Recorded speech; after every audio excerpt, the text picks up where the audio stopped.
Picture the most expensive piece of real estate on earth. Not Manhattan, not Monaco, not Mayfair. A moat, a garden, a palace surrounded by ancient stone walls in the middle of Tokyo. In 1989, the land beneath the Imperial Palace, a plot of ground you cannot buy, cannot develop, and cannot do anything with, was valued at more price than the entire state of California.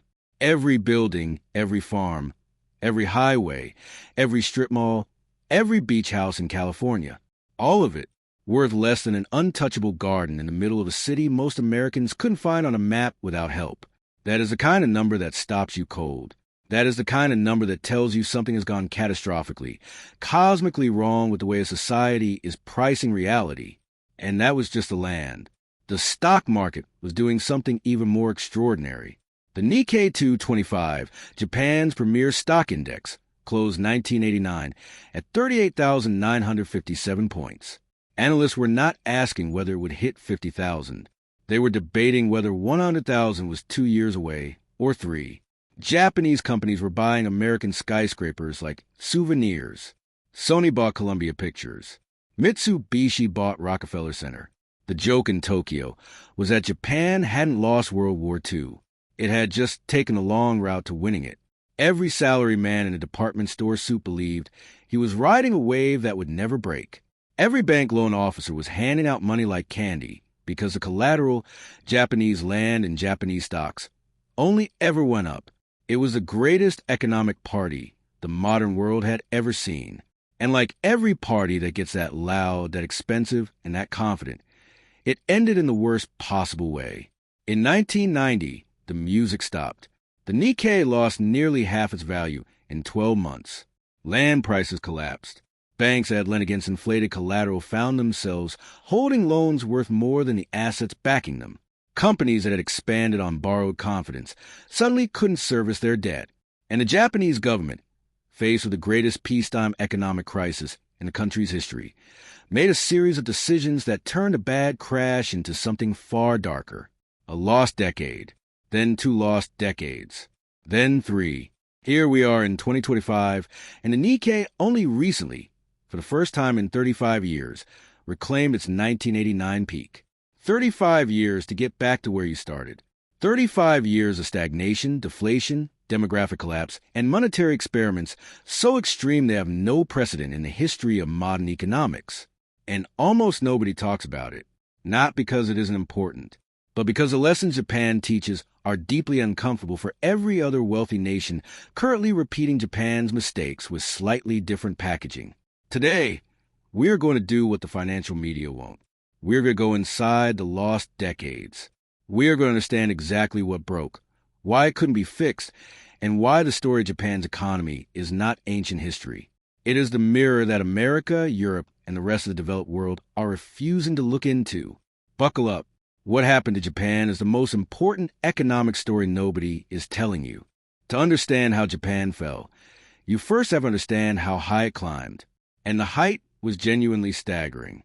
In 1945, Japan was rubble, 2 atomic bombs, firebombing campaigns that had turned entire cities to ash, a military destroyed, an empire dissolved, a population humiliated, starving, and occupied by a foreign power for the first time in its history. By any rational measure, Japan should have taken a generation just to rebuild its basic infrastructure. Instead, it built one of the most remarkable economic miracles in human history. Between 1950 and 1973, the Japanese economy grew at an average rate of roughly 10% per year, every year, for 2 decades. This is not the kind of growth number that sounds impressive in a spreadsheet. This is the kind of growth that physically transforms society within a single lifetime. The Japan your grandparents could have visited in 1950 and the Japan of 1973 were barely the same country. How did they do it? A combination of factors that economists still argue about. Disciplined domestic savings rates. A manufacturing export model built on ruthless quality and competitive pricing. A government industrial policy that picked winners, protected domestic markets, and directed capital towards strategic sectors. A workforce culture of extraordinary dedication. And, critically, a security umbrella provided by the United States that allowed Japan to spend almost nothing on defense and invest almost everything in productivity. By the 1980s, Japan was the world's second-largest economy. Japanese cars were crushing American automakers. Japanese electronics were dominating global markets. The term "made in Japan," which had once been a synonym for cheap knockoffs, had become a mark of quality that American and European manufacturers could not match on price or reliability. And then the money started doing something strange. The something strange was called the asset price bubble, and it grew out of a very specific policy decision that would echo through the next 4 decades. In 1985, the United States pressured Japan, West Germany, France, and the United Kingdom to sign the Plaza Accord. The deal was straightforward. The U.S. dollar was too strong, making American exports uncompetitive. The other nations agreed to intervene in currency markets to weaken the dollar and strengthen their own currencies. The Japanese yen, as a result, appreciated dramatically against the dollar. The yen strengthened by roughly 50% in the 2 years following the accord. This was devastating for Japanese exporters. Suddenly, the price advantage that had made Toyota and Sony and Panasonic dominant was being eroded by currency math. The Japanese government panicked. The Bank of Japan slashed interest rates aggressively to stimulate domestic demand and cushion the blow to exporters. Money became cheap, credit became easy, and a nation of disciplined savers, suddenly confronted with low returns on savings and cheap borrowing costs, did what all humans do when money is easy. They started speculating, first in stocks, then in land, then in both simultaneously. The logic seemed airtight. Japan was the second largest economy on Earth. Japanese companies were global champions. Land was scarce in a mountainous island nation. Prices could only go one direction. Companies borrowed against their rising stock portfolios to buy land. Banks lent against rising land values to fund stock purchases. The stocks rose because companies held appreciating land as assets. The land rose because banks were flush with money to lend. It was a perfect self-reinforcing loop, a perpetual motion machine of paper wealth creation. By 1989, the total value of Japanese real estate was estimated at 4 times the value of all real estate in the entire United States. A country smaller than California, with no significant agricultural land, with mountains covering 2/3 of its surface, supposedly owned real estate worth 4 times that of a continent-spanning superpower. The numbers were not describing reality. They were describing a collective hallucination, a shared agreement to pretend that something was worth far more than it was. And like all collective hallucinations, it lasted exactly as long as everyone agreed to keep pretending. The Bank of Japan started raising interest rates in 1989. It was a right decision, wildly overdue, and executed with the timing of someone who has just noticed a building is on fire and decides this is the moment to test the sprinkler system. Between May 1989 and August 1990, the Bank of Japan raised its benchmark rate from 2.5% to 6%. The cheap money that had been fueling the bubble for 5 years was suddenly gone. The math that had made borrowing to speculate in stocks and land a guaranteed winner was suddenly running in reverse. The Nikkei peaked on the last trading day of 1989 at 38,957. By the end of 1990, it had fallen to 23,848. By 1992, it would reach 14,000. The index that analysts had been predicting would hit 100,000 had lost roughly 60% of its value in less than 3 years. The retirement savings, the corporate balance sheets, the bank reserves, everything that had been tied to rising stock prices was now bleeding. Land prices followed. But land prices fall more slowly than stock prices because land is illiquid. You cannot press a button and sell your building in 5 seconds the way you can sell a share of stock. So the land price collapse was slower, more grinding, more prolonged, and more psychologically devastating. Because Japanese companies and Japanese banks had been using land as collateral for an enormous pile of loans. As land fell, the collateral beneath those loans evaporated. This is what economists call a balance sheet recession, and it is one of the most vicious and least understood economic phenomena in modern history. In a normal recession, companies cut costs, reduce inventory, and wait for demand to recover. But in a balance sheet recession, Companies are not trying to maximize profit. They are trying to minimize debt because the value of their assets has collapsed below the value of their liabilities. They are technically insolvent, and their entire focus, their entire corporate strategy, shifts from growth to survival. When every major company in the economy is simultaneously trying to pay down debt rather than invest and expand, what happens to economic growth? It stops, not slows, stops, because growth requires investment. Investment requires borrowing or retained earnings. But companies are using every yen of retained earnings to pay off the loans from the bubble era. And they are not borrowing more, because the last time they borrowed too much it nearly destroyed them. The Japanese government tried to spend its way out. Infrastructure stimulus packages totaling trillions of yen, bridges to nowhere, roads through mountains, concert halls in rural fishing villages. They built so much infrastructure that Japan ran out of useful things to build and started building useless things just to keep the spending flowing. The national debt exploded, and the economy didn't recover. Why not? Because you cannot fix a balance sheet recession with government spending alone. The government was pumping money in, but the private sector, traumatized and drowning in debt, was pulling money out simultaneously. Every yen the government injected was absorbed by corporate debt repayment. The stimulus was like pouring water into a bucket with a large hole in the bottom. Here is something that sounds strange if you have spent the last several years worried about inflation. Deflation is worse, much worse, and Japan fell into it in the 1990s and couldn't climb out for 2 decades. Let me explain why deflation is so devastating with something you understand. You need to buy a new laptop. It costs $1,000 today, but prices are falling by 2% a year, which means if you wait 6 months, it will cost $990.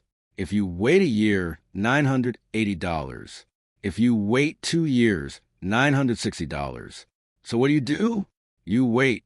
You defer the purchase. You hold on to your cash because cash is becoming more valuable over time, not less. Now multiply that logic by every consumer, every business, every purchasing decision in an economy of 120 million people. What happens to demand?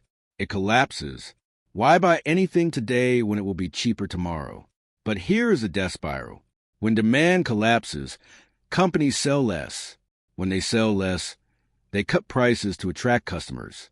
When they cut prices, their margins shrink. When margins shrink, they cut costs.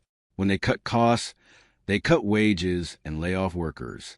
When workers lose income, they spend even less, which pushes demand even lower, which pushes prices even lower, which reinforces the expectation that prices will keep falling, which reinforces a decision to defer purchases. Japan fell into the spiral in the mid-1990s and could not escape it. The Bank of Japan cut interest rates to zero, literally zero. Free money. You could borrow for nothing. And it still didn't generate inflation because nobody wanted to borrow. Companies were paying down debt, not taking on new debt. Consumers were saving, not spending, because tomorrow will be cheaper than today. This is what economists call a liquidity trap, and it is the nightmare scenario that every central bank fears. When your primary tool, interest rate cuts, stops working because rates are already at zero and the economy still won't respond, you are out of conventional ammunition. Japan was the first major modern economy to discover this trap from the inside. If you want to understand why the United States Federal Reserve, the European Central Bank, and the Bank of England all went into absolute panic mode during the 2008 financial crisis and started doing things that had never been done before, printing money at industrial scale and buying assets directly, it is because they had all studied Japan. They had all watched what happened when a modern developed economy fell into deflation and a liquidity trap, and they were terrified of becoming the next Japan. We have been talking about macroeconomics, balance sheets, interest rates, GDP, but behind every economic statistic is a human being whose life was shaped by forces they never chose and rarely understood. Let me tell you about the salaryman. The salaryman was a specific type of Japanese worker that emerged from the post-war economic miracle. A company employee, almost always male, who gave his entire professional life to a single corporation in exchange for lifetime employment, guaranteed promotions based on seniority, and a pension that would carry him to a comfortable retirement. The salaryman was the backbone of Japan's corporate culture. He worked long hours not because he was forced to, but because loyalty to the company was a moral value, almost a religious one. When the bubble burst, the social contract that defined the salaryman's existence was shredded. Companies that could no longer afford lifetime employment quietly began pushing older, higher-salaried workers toward early retirement. Young people entering the workforce found that the guaranteed jobs their parents had enjoyed no longer existed. Companies, traumatized by the bubble, were hiring part-time and contract workers to avoid the fixed costs of permanent employment. By the mid-1990s, a generation of young Japanese was entering the workforce on temporary contracts with no job security, no career ladder, and no pension. This generation was called the Ice Age generation, or just Shishoka Hyogaki, the employment ice age. They are in their 40s and 50s now. Many of them never recovered. Many of them never married. And here is where the human tragedy becomes an economic catastrophe, because people in precarious economic situations do not form families. They do not buy houses. They do not have children. And Japan was already facing a demographic challenge from declining birth rates before the bubble burst. The lost generation turned the demographic challenge into a demographic emergency. And then there is hikikomori, a phenomenon so distinctly Japanese that the language had to invent a word for it. Hikikomori refers to individuals, predominantly young men, who withdraw completely from social life. They stay in their rooms. They don't work. They don't form relationships. They don't engage with the outside world. Estimates suggest there are somewhere between 500,000 and 1 million hikikomori in Japan today. Some have been withdrawn for decades. What created this? A toxic combination. An economy that offered no opportunity. A culture of shame around failure so intense that young men who couldn't find stable employment felt unable to face their families or their communities.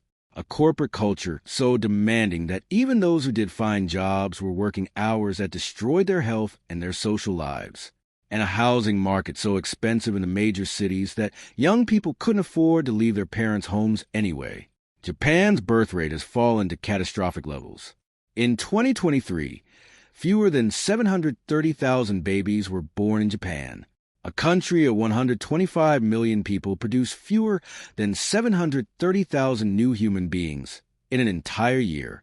At this rate, Japan's population will fall below 100 million by the 2050s and keep falling. An aging, shrinking population consuming government resources through pensions and health care while producing fewer workers and less tax revenue. This is the human face of the economic failure, and it compounds itself with every passing year. In December 2012, Shinzo Abe returned to power as Japan's prime minister for the second time. He arrived with a plan, a very loud, very ambitious, very specifically named plan. Abenomics. 3 arrows, he called them, and the metaphor was deliberate. 1 arrow is easy to break. 3 arrows bundled together are almost impossible. Arrow 1 was monetary stimulus. The Bank of Japan would print money on a scale that had never been attempted in the developed world. Quantitative easing so aggressive would make the Federal Reserve's post-2008 program look modest.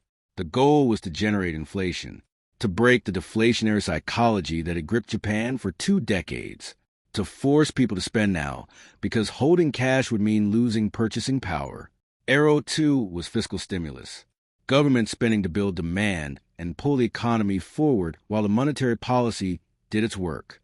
Arrow 3 was structural reform, the hard one, deregulating the economy, opening protected industries to competition, reforming the labor market to create more flexibility, removing the structural barriers that were keeping Japan's productivity below its potential. Arrow 1 worked. The Bank of Japan printed money with extraordinary aggression. The yen weakened dramatically.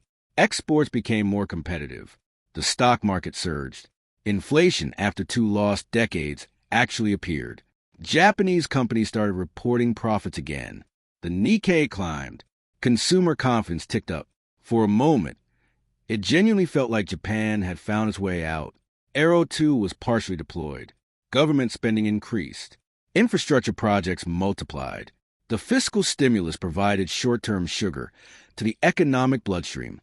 Arrow 3 was never really fired. Structural reform is the arrow that requires political courage.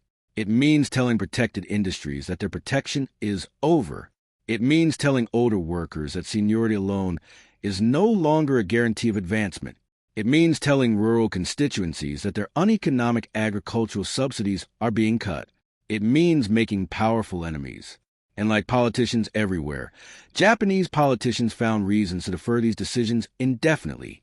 Without structural reform, the monetary and fiscal stimulus was treating symptoms rather than causes. The fundamental problems, low productivity growth, a rigid labor market, a shrinking workforce, protected industries resistant to innovation, remained untouched. The sugar rush of printed money kept the numbers looking better for several years. But the underlying patient was still sick. And then Abe was assassinated in 2022. The political force that had been driving even the partial implementation of reform was gone. Japan was left with a massive central bank balance sheet, a weakened yen that was now punishing consumers with import inflation, and structural problems that were no closer to being solved than they had been in 1990. Let me describe something that should genuinely disturb you. The Bank of Japan, the central bank of the world's third largest economy, now owns more than half of all Japanese government bonds outstanding. It owns approximately 7% of the entire Japanese stock market through exchange-traded fund purchases. Its balance sheet exceeds the size of Japan's entire annual GDP. Read that again. The Central Bank of Japan has printed so much money and bought so many assets that it now holds more assets than the entire Japanese economy produces in a year. This is unprecedented. No major central bank in history has operated at this scale relative to its domestic economy. Why does this matter to you? Because the Bank of Japan is now trapped in a position from which there is no clean exit. If it stops buying government bonds, Japanese government bond prices will fall and interest rates will rise. When interest rates rise on a national debt that is 260% of GDP, the largest debt-to-GDP ratio of any developed nation on Earth, the interest payments become catastrophic. The Japanese government is currently paying manageable interest costs only because rates are near zero.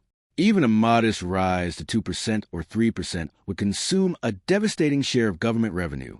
If the Bank of Japan sells the stocks it has accumulated, it will crash the market it has been artificially supporting. The Nikkei's impressive-looking recovery is in part a central bank illusion. Strip out the artificial demand from BOJ purchases, and the picture looks considerably less triumphant. The Bank of Japan has become the buyer of last resort for everything. Government bonds, corporate bonds, stocks. It has made itself so central to functioning of the Japanese financial system that it can no longer step back without triggering the crisis it was brought in to prevent. This is what economists sometimes call a doom loop, and Japan has been living inside one for over a decade. In 2022 and 2023, this doom loop started showing its first serious cracks. Global inflation following the pandemic and the Ukraine war finally reached Japan. The yen collapsed to 30-year lows against the dollar as other central banks raised rates while the BOJ kept rates near zero to protect its bond market. Japanese consumers were suddenly facing steep import price increases for everything from food to fuel. The BOJ was caught between two bad options: raise rates and potentially trigger a bond market crisis and a recession, or keep rates low and watch the yen continue to collapse while inflation ate into living standards. There is no good outcome available, only a choice between different kinds of pain. That is the inheritance of 3 decades of avoiding the hard decisions. We have spent this entire video in Japan. But I want you to understand that we have also been talking about the United States and Europe and every developed economy that has spent the last 15 years using the same tools Japan deployed in the 1990s to avoid the same reckoning that Japan could never quite escape. Let's compare some numbers. Japan's debt-to-GDP ratio peaked around 260%. The United States is currently approaching 130% and climbing rapidly. Japan ran zero-interest rate policy for decades. The United States ran near zero rates from 2008 to 2022, a period of 14 years. Japan's central bank began buying government bonds to suppress interest rates. The United States Federal Reserve's balance sheet expanded from under $1 trillion before 2008 to over $8 trillion at its peak in 2022. Japan's corporate sector spent decades paying down debt rather than investing. American corporate buybacks suggest a similar preference for financial engineering over productive investment. Japan's population is aging and shrinking. American birth rates have been falling steadily for 15 years. The situations are not identical.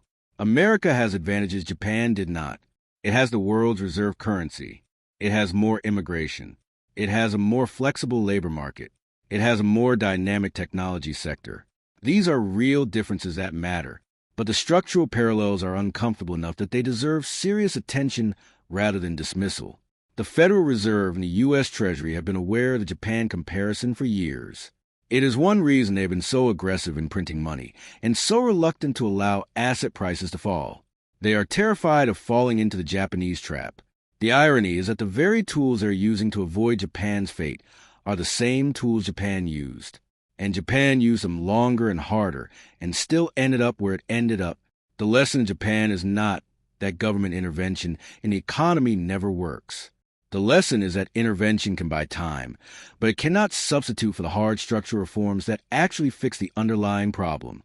Every year of borrowed time that Japan purchased with printed money and government spending was a year in which the fundamental problems, demographics, rigid labor markets, corporate zombies sustained by cheap credit, were not being solved. And those problems compounded. If you borrow time, eventually the debt comes due. Japan is still paying it. The rest of the developed world should be watching very closely. Japan's economy is not dead. To be precise about it, Japan remains the world's third largest economy. Japanese companies remain global leaders in robotics, precision manufacturing, and advanced materials. Tokyo remains one of the most extraordinary cities on earth to live in. Life expectancy in Japan is among the highest in the world. Crime is minimal. Public infrastructure works with a precision that shames most Western nations. But Japan is a ghost economy. It has the form of a great power without the growth, the dynamism, and the forward energy that great power status requires. It is comfortable and sophisticated and fading. The infrastructure was built in the bubble era and has been maintained but not renewed. The companies that were world beaters in 1989 have largely not produced new world-beating successors. The young people who should be the engine of the next generation are not being born in sufficient numbers. And the financial system is kept alive by a central bank that has trapped itself into a position from which there is no clean exit.